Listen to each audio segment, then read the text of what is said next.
Voici une Camerounaise qui a marabouté son caleçon pour pouvoir envoûter un homme riche au Canada. Histoire vraie, l'affaire se passe au Canada.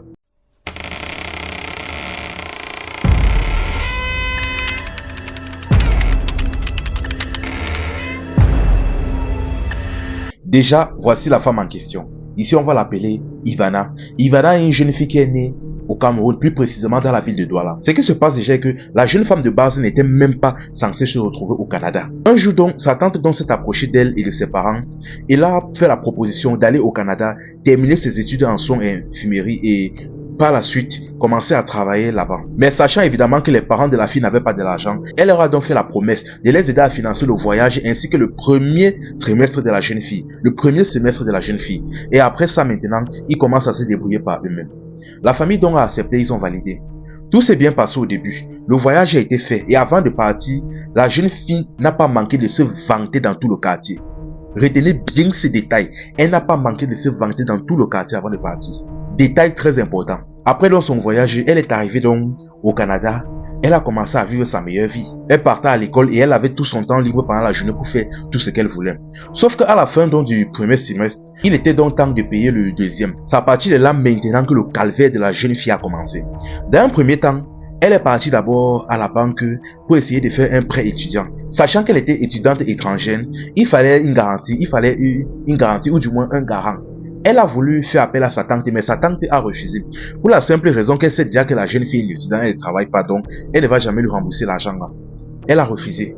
Et les parents de la jeune fille au pays ne pouvaient pas aider la femme parce qu'ils avaient déjà tapé dans toutes les économies et prêté par-ci par-là pour pouvoir la faire voyager.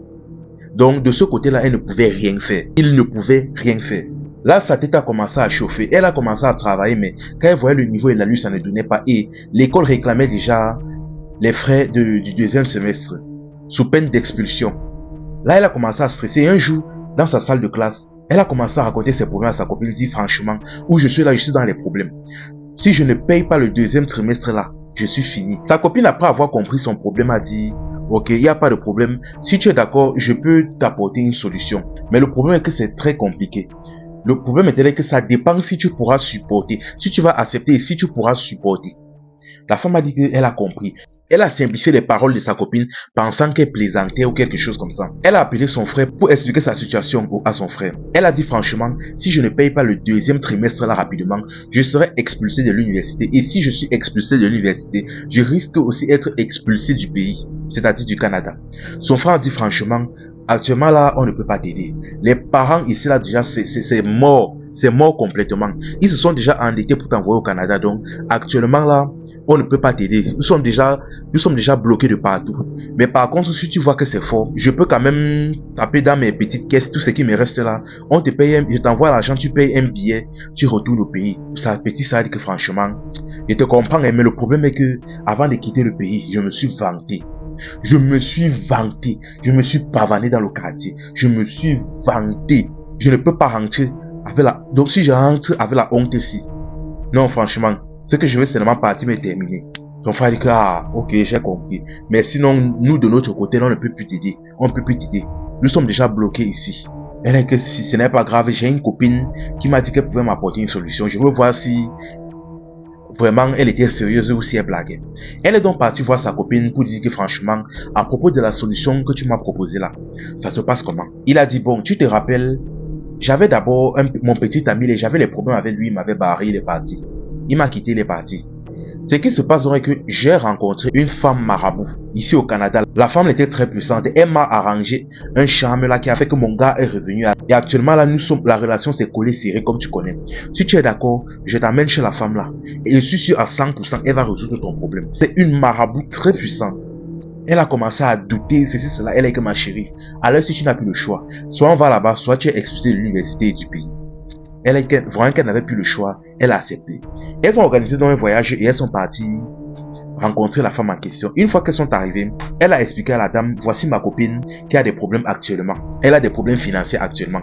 Et elle voudrait savoir si vous pouvez l'aider mystiquement à résoudre ses problèmes financiers. La femme a dit, il n'y a pas de problème. Elle a demandé à la fille d'abord de sortir. À sa copine d'abord de sortir pour rester avec la concernée.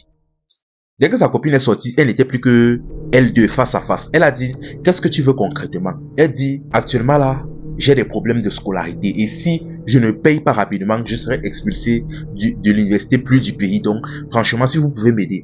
Elle a dit que, ok, ça va être très difficile parce que ton cas est différent de pour ta copine. Pour ta copine, elle voulait seulement faire revenir son mari. Son gars l'avait quitté, elle voulait seulement le faire revenir. C'était assez simple. Mais pour toi, là, c'est des problèmes financiers. Il faut quelqu'un qui va pouvoir résoudre tes problèmes. Un homme qui va pouvoir résoudre tes problèmes financiers. Donc pour cela, il va falloir qu'on attire et qu'on charme quelqu'un. Et dans ce genre de situation, j'aurais besoin de tes sous-vêtements. La femme s'est levée.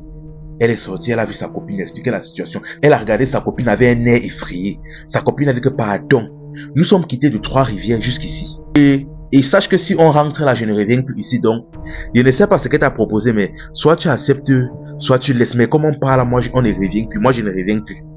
Elle a dit que, ok, j'ai compris. Elle est entrée, elle a dit à la femme qu'elle accepte. À la femme marabout qu'elle accepte les conditions. Elle a donc retiré son habit, elle a retiré le caleçon, elle a retiré le sous-vêtement et elle a remis à la femme. Je vais marabouter, je vais féticher ton sous-vêtement. Et après cela, je vais te donner des écorces. Tu devras mâcher cette écorce une fois par jour, chaque soir avant d'aller te coucher. Et avant de t'endormir, tu devras déposer une gousse d'ail sous ton oreiller. Mais cela, ce n'est pas tout de suite. Rentre d'abord chez toi, le moment venu, je vais t'appeler. Elle a dit ok, elle a compris, elle est partie. Et quelques jours plus tard, la femme marabout les a demandé de venir récupérer le paquet. Elles sont parties donc et elle a remis le paquet à la fille. Elle a dit, le sous-vêtement en question, voici ça ici. Ce qui se passe, c'est que à chaque fois, quand tu vas rencontrer un homme, si t'intéresse, tu vas porter le sous-vêtement en question. Et quand tu vas le draguer, ça va passer facilement. Tout ce que tu vas dire, il va accepter. Jusqu'à ce que vous partez, passer à l'acte dans un hôtel ou etc.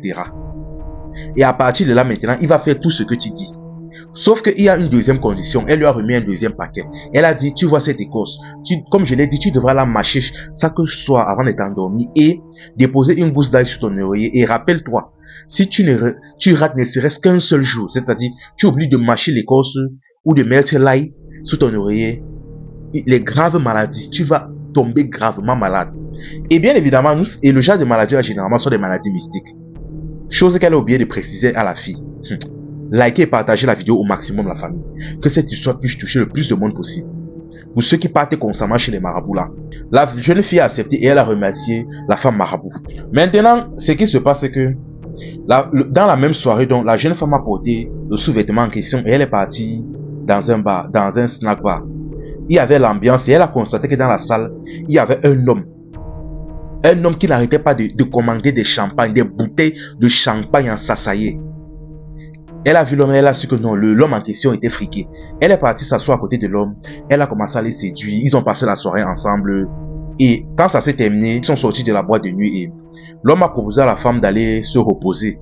Vous connaissez les bibonnes, les choses, vous connaissez. La femme a accepté et ils sont partis dans un hôtel. L'homme a amené la femme dans un hôtel parce que dans sa tête, c'était juste un coup d'un soir. Et donc, il comptait après la soirée quitter sur ça, quitter sur elle.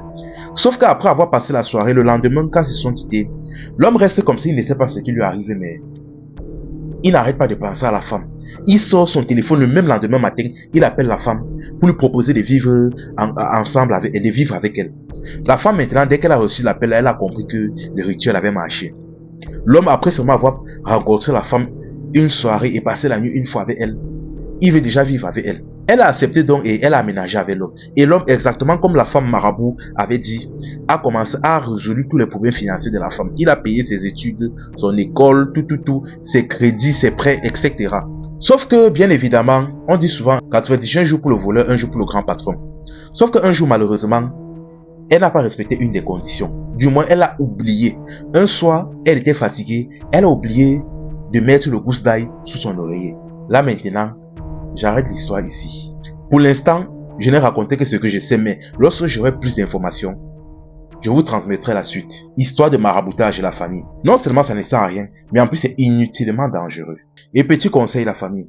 Si vous sentez que financièrement, avant de voyager s'il vous plaît, assurez-vous d'être financièrement stable ici. Assurez-vous souvent d'avoir des entreprises ou des business ici qui puissent vous soutenir si arriver là-bas ça ne donne pas. Qu'on puisse au moins vous envoyer de l'argent du pays jusqu'au Canada. Quand vous sentez que ça ne donne pas, assurez-vous au moins d'assurer vos arrières. On ne voyage pas pour voyager franchement. Quand tu voyages avec l'intention d'aller prêter, d'aller prêter. C'est Dieu qui nous garde, c'est Dieu qui nous protège. C'était Info et Amusement à la famille. Ici, on s'informe et on s'amuse.